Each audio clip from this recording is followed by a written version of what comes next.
Assalamualaikum and good day everyone. Okay, now let's proceed. Okay, so this is the first chapter, okay, of semester 1, right? Okay, for form 6 biology. Okay, so it's more on biological molecules. Okay, so apparently the first subtopic is about water. Now water, okay, is clear, colorless, okay, it's not white, okay, it's colorless, odorless and tasteless liquid. Okay, so now for the form 6 STPM, okay, there are two properties of water that you are going to study, which is the chemical properties of water and the physical properties of water.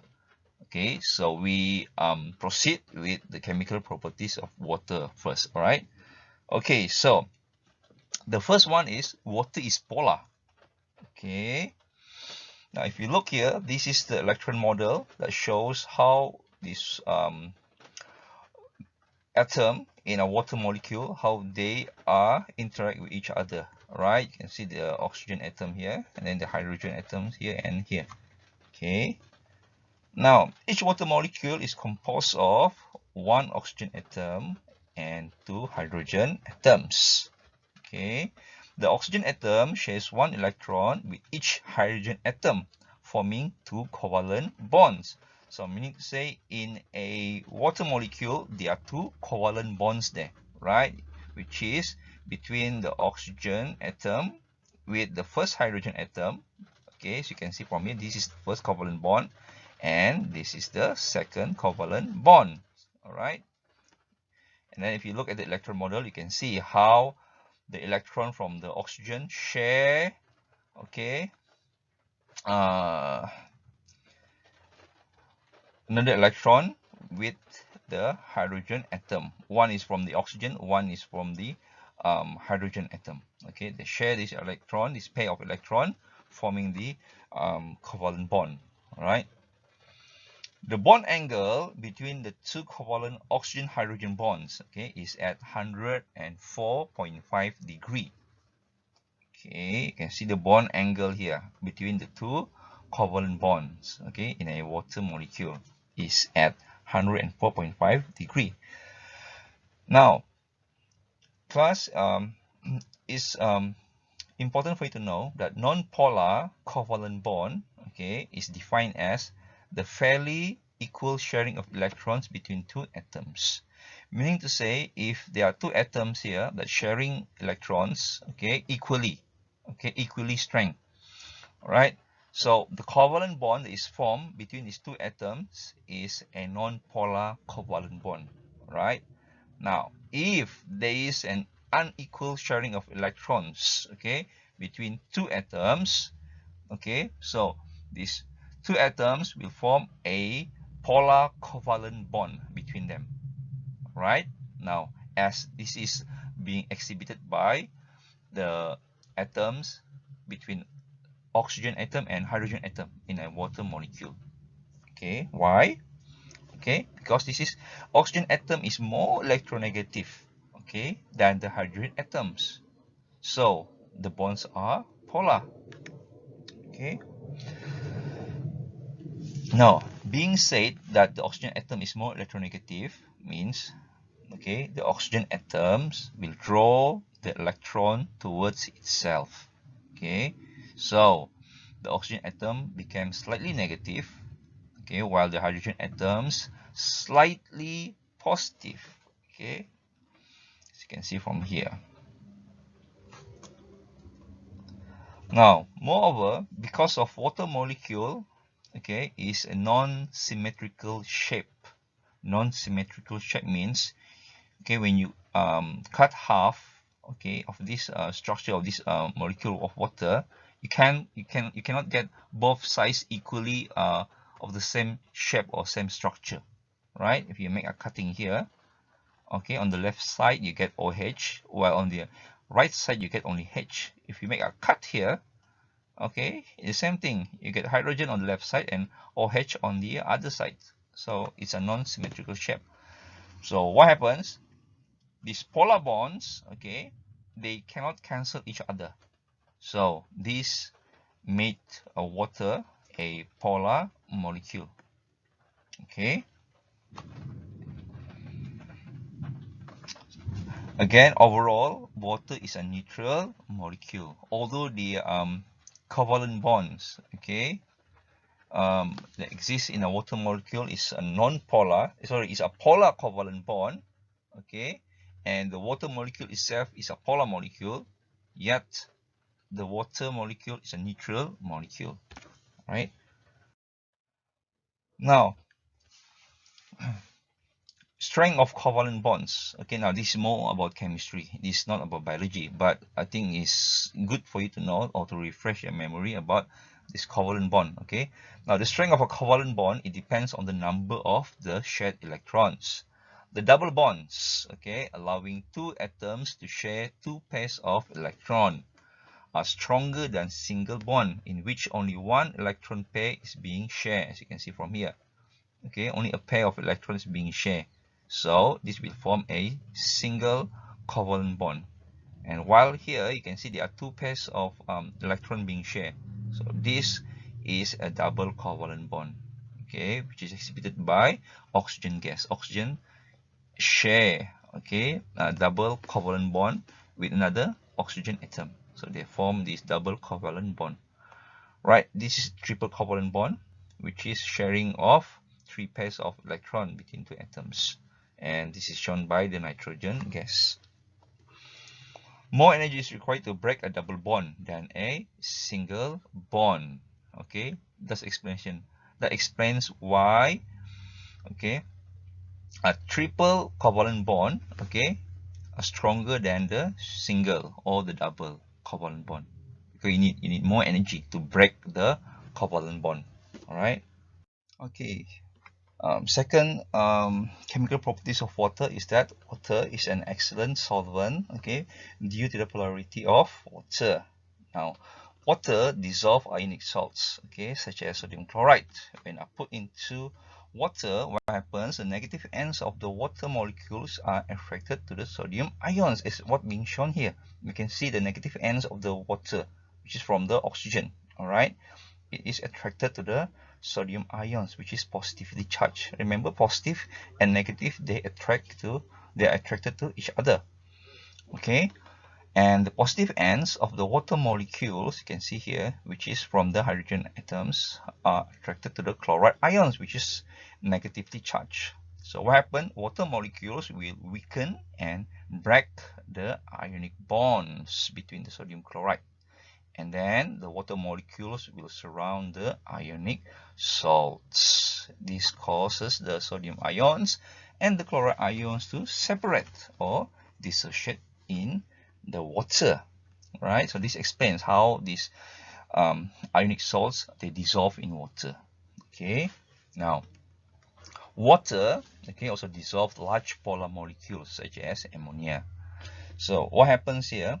Okay, as you can see from here, the hydrogen atom from the water molecules will form hydrogen bond with the nitrogen atom from the ammonia. Okay, as well as, okay, oxygen atom, okay, from the water molecules is what you can see here. All right, form hydrogen bond with the hydrogen atom from the ammonia. Okay, making the ammonia soluble in water. Okay, you can see here, as well as here, just being zoomed here. Okay, and this is what I mentioned earlier, how oxygen atom attracted with the sodium ions, as well as the hydrogen atom attracted with the chloride. Right. Now, water dissolve organic substances and then an example of organic substance is sucrose. Okay, so what happens? Water molecules interact and surround the sucrose molecules, breaking down their intermolecular bonds. Okay, so what happens when the intermolecular bonds of sucrose are broken down? The sucrose will be broken into glucose and fructose. Okay, So when sucrose are already broken to glucose and fructose, what happens next? The water molecules will surround the glucose and fructose molecules as what is being shown here. Okay, so this explains how organic substances like sucrose it dissolve in water. Okay, now substances that interact readily with water are known as hydrophilic, okay, substances, which is water living. Okay, sorry, water loving. All right. Now examples of hydrophilic substances are table sugar, okay, which is sucrose, and then the sucrose, as you have known, is a polar compound, okay, and another example is table salt, which is an ionic compound, okay. So these two readily dissolve in water. Okay, hydrophobic. Okay, hydro means water, phobic, phobia. Okay, so it's water fearing. So hydrophobic substances are substances that are insoluble in water and they tend to cluster together. So examples are cholesterol and fatty acids. Like when you mix fats or oil, okay, with water, what happens? This oil, they tend to cluster together. They tend to be separated from the water. They don't mix together with the water. So I mean to say they don't dissolve in the water, right? Now, what happens in this hydrophobic mm, interactions? Okay, now, sorry, what happens in these hydrophobic substances when they are being added with water? Okay, now apparently hydrophobic interactions occur, okay, between groups of non-polar molecules. Okay, so this is not due to the formation of bonds between the non-polar molecules, but what happened? The hydrogen bonded water molecules exclude, okay, these non-polar molecules. They don't, apparently this hydrogen, okay, bonded water molecules, they want to stay away from these non-polar molecules. They are not being attracted to them.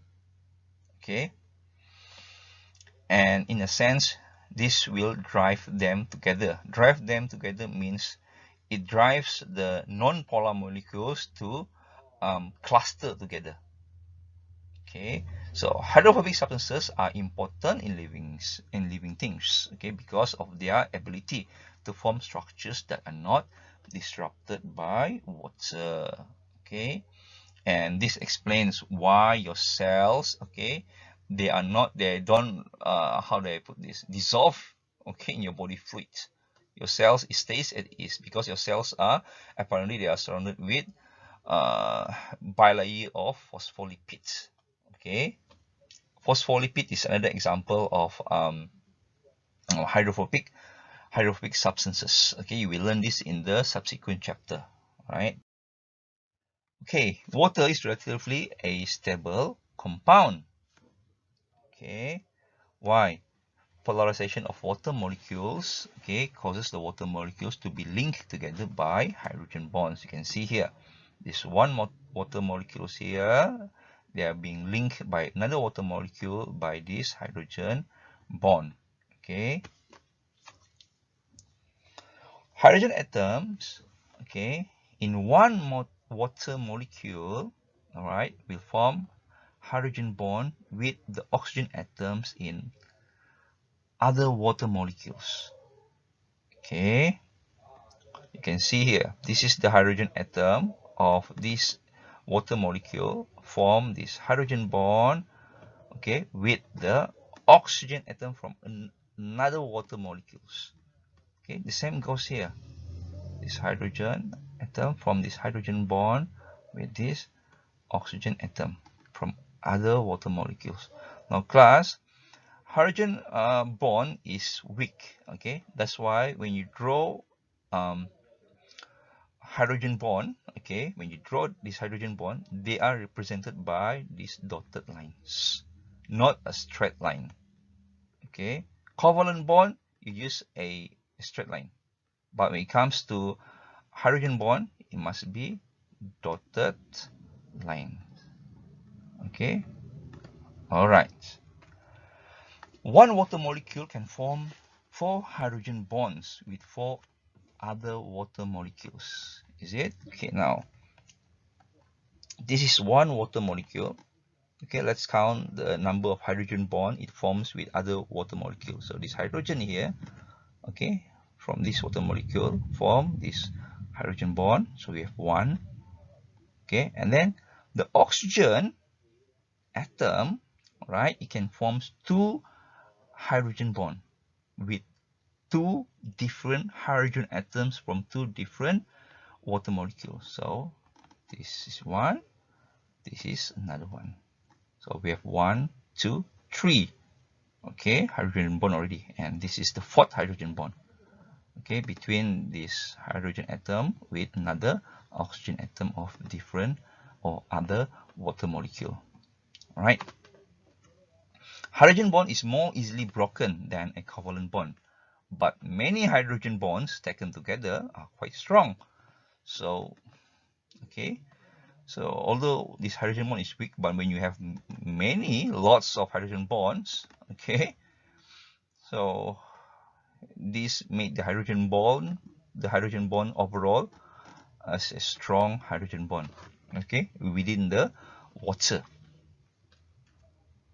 Now, hydrogen bonds between cellular molecules help maintain their proper structure and function. Example is the hydrogen bonds that hold the 2 strands of DNA together. Now, you know that these 2 strands of DNA, okay, they have these nitrogenous bases. Now, between like guanine, okay, and cytosine, okay, they are being linked by hydrogen bond. So this hydrogen bond holds these 2 strands of DNA together. You will learn this in detail in the subsequent chapter. All right. Now, okay, I made some notes here. Okay, do take note on the 4 hydrogen bonds that form by a water molecule with other water molecules. Okay, I'll explain that to you. And hydrogen bond is possible any time. Okay, when a hydrogen atom is bound to a more electronegative atom. Okay, as what is being shown here. The forming of this hydrogen bond is very possible because this hydrogen atom here is being bound to this oxygen, which is more electronegative. Okay, so whenever a hydrogen atom is bound to a more electronegative atom, what happens? A hydrogen bond will form there. All right. Now, the fourth properties of chemical properties of water is that water exists as liquid at room temperature. Alright, at room temperature, what happens? Only 20% hydrogen bonds exist in liquid water. Okay, when water is in its liquid state, what happens? Some hydrogen bonds are forming and others are breaking at all times. So water able to exist as liquid. Alright. This forming and breaking of hydrogen bonds, okay, when water is in liquid state, it always happens. Okay, so some region of the water, the hydrogen bond always form, and the other part is always breaking, and vice versa.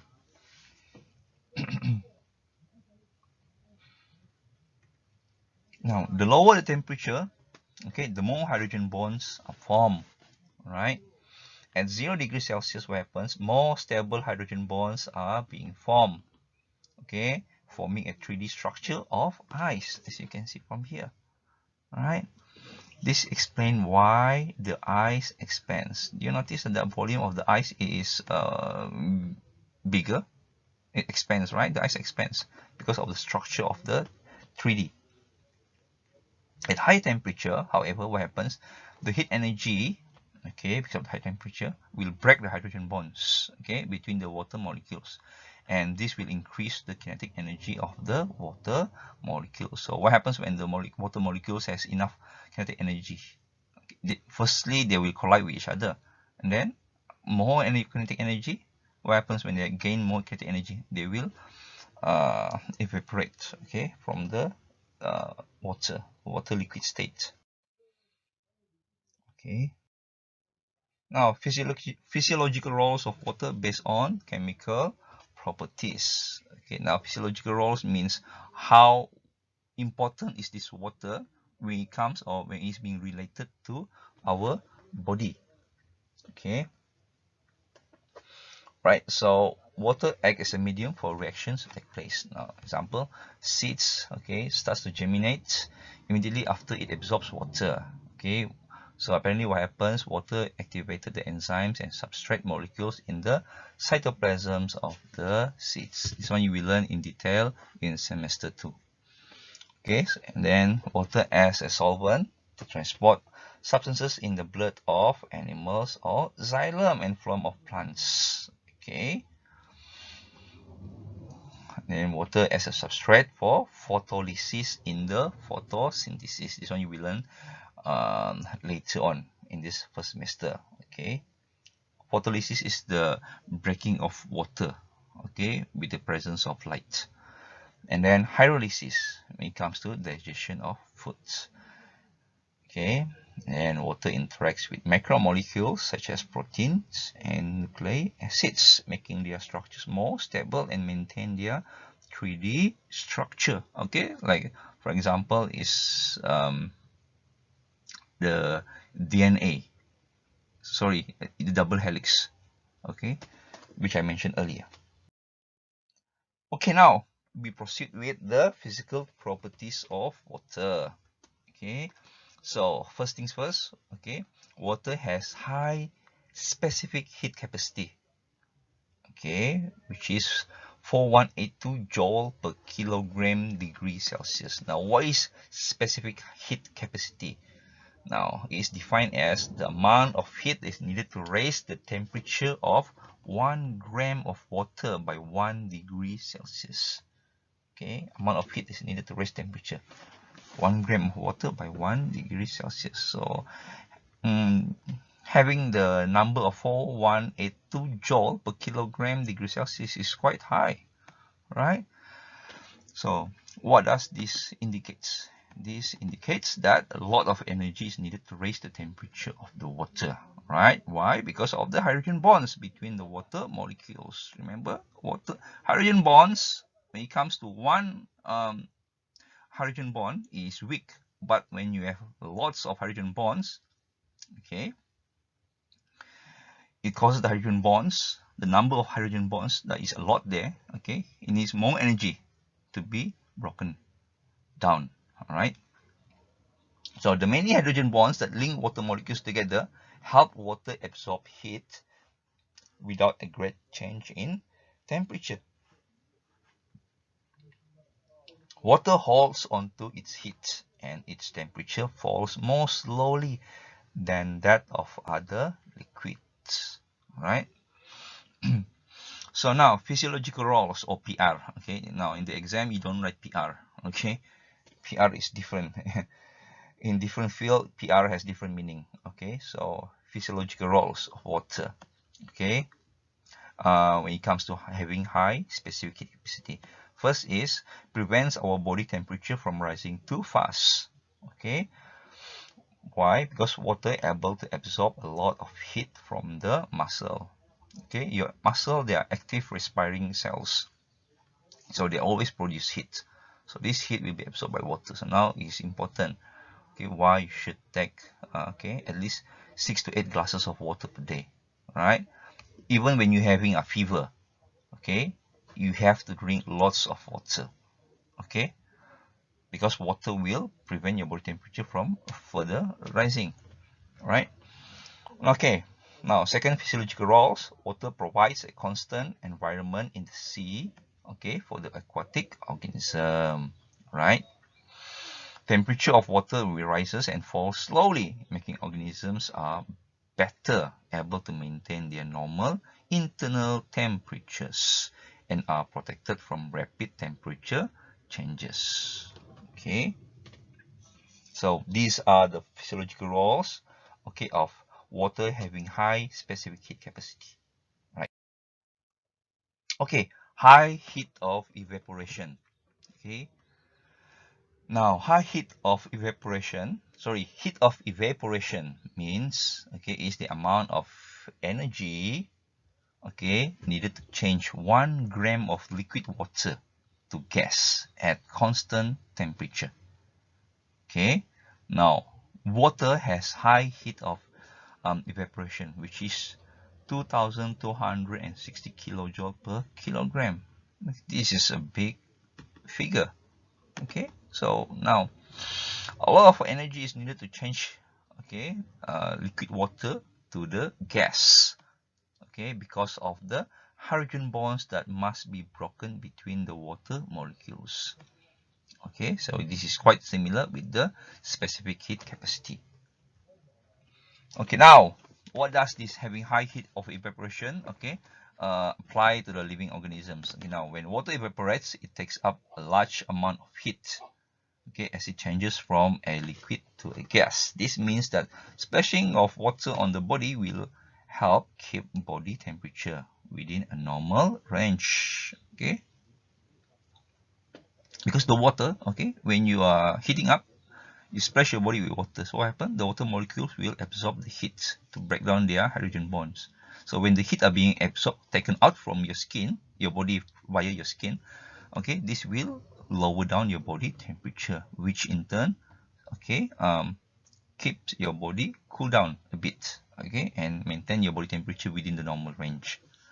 Now, many land invertebrates such as snails and worms, okay, they are nocturnal, okay, to minimize water loss through evaporation. Means they only come out at night. Nocturnal means active at night, okay. And then lowering our body temperature through sweat. Why? Okay, sweat absorbs heat from the skin, alright, that evaporates from the skin. Or panting, like was shown, okay, by dogs, alright. What happens in panting is that water evaporates from the lungs, where the heat is being absorbed from within the body. Okay. What about cats? How do they cool down their body?